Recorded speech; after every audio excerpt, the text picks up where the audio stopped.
요한 1서의 말씀입니다.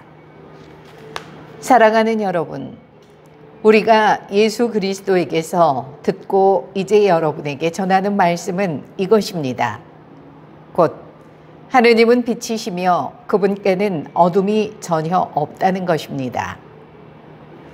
만일 우리가 하느님과 친교를 나눈다고 말하면서 어둠 속에 살아간다면 우리는 거짓말을 하는 것이고 진리를 실천하지 않는 것입니다. 그러나 그분께서 빛 속에 계신 것처럼 우리도 빛 속에 살아가면 우리는 서로 친교를 나누게 되고 그분의 아드님이신 예수님의 피가 우리를 모든 죄에서 깨끗하게 해줍니다.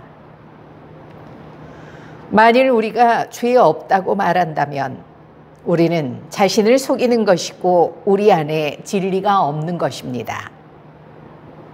우리가 우리 죄를 고백하면 그분은 성실하시고 의로우신 분이시므로 우리의 죄를 용서하시고 우리를 모든 불의에서 깨끗하게 해주십니다.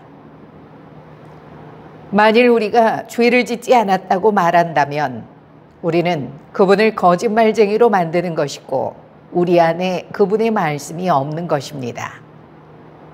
나의 자녀 여러분, 내가 여러분에게 이 글을 쓰는 까닭은 여러분이 죄를 짓지 않게 하려는 것입니다. 그러나 누가 죄를 짓더라도 하느님 앞에서 우리를 변호해 주시는 분이 계십니다. 곧 의로우신 예수 그리스도이십니다. 그분은 우리 죄를 위한 속죄 제물이십니다. 우리 죄만이 아니라 온 세상의 죄를 위한 속죄 제물이십니다. 주님의 말씀입니다. 네. 참 예수님, 12월 28일 목요일 죄 없는 아기 순교자들 축일 제1독서는 요한 1서 말씀 1장 5절부터 2장 2절까지입니다. 매일미사책 159, 156쪽입니다. 우리가 독서를 할 때 전달을 잘하기 위해서는요, 중요한 말을 정확하게 잘 전달해야 하죠. 그래서 항상 뭔가를 전달하려고 할 때는요, 그 문장에 핵심 단어가 있습니다. 한 내용에 한 본문에 중요한 문장이 있는 것처럼 그 문장 안에 중요한 핵심 단어가 있겠죠.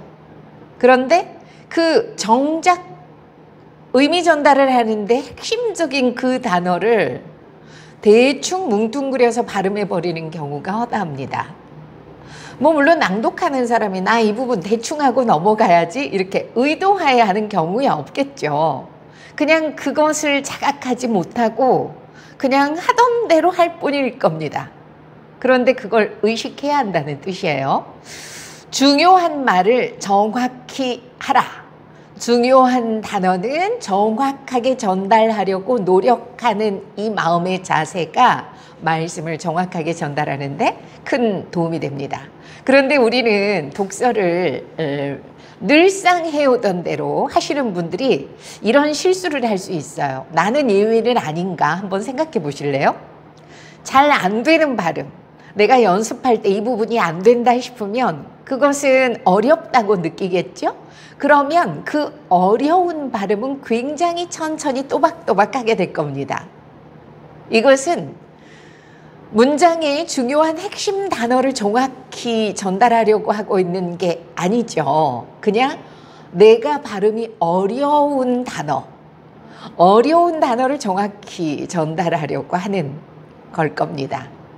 그래서 이것은 내 위주잖아요. 내가 안 되는 발음을 열심히 하는 게 아니라 그 전체적인 말씀에서 중요한 맥락을 전하는 중요한 단어를 정확히 하려는 자세, 이게 필요하다는 거죠.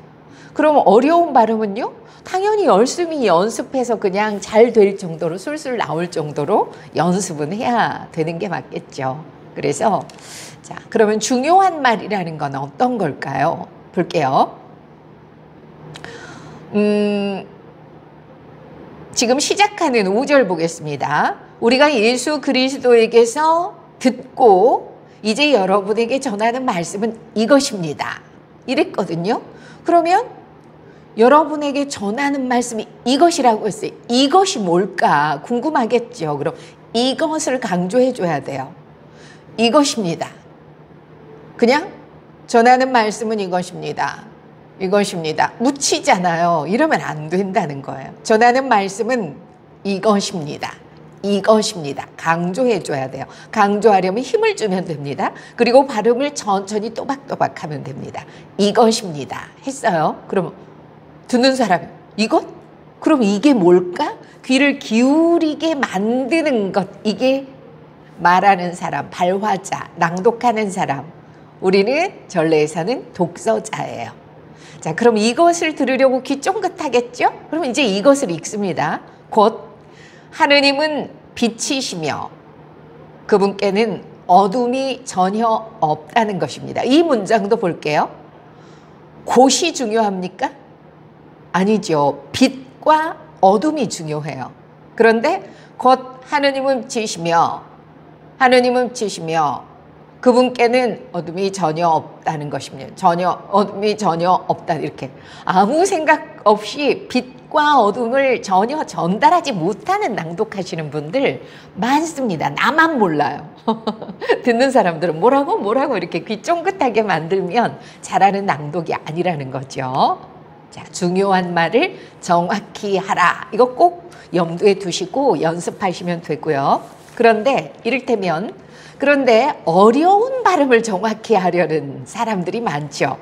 자, 마지막 부분 2절 볼게요. 그분은 우리 죄를 위한 속죄 제물이십니다. 여기 발음 어려운 곳이에요. 속죄. 이게 입모양이 바뀌죠. 이게 귀찮으니까 게을러서 속죄 하다 보면 속죄 발음이 안 되는 거죠. 근데 속죄 열심히 해서 속죄 발음 됐습니다. 그런데 그 다음 제물을 붙이잖아요. 그럼 또 속죄 제물 이렇게 돼버려요. 그래서 속죄 제물이십니다. 이거 연습 막 하다 보면 여기는 열심히 전달을 하는데 정작 중요한 낱말, 핵심 단어는 그냥 무심히 넘어가 버릴 수도 있다는 것 꼭 기억하셨다가 안 되는 발음, 어려운 발음은 계속 반복해서 쉽게 나올 수 있도록 단련시키면 되는 거고요. 문장의 핵심적인 단어는 강조해서 잘 의미 전달하시면 됩니다. 오늘도 평화를 빕니다.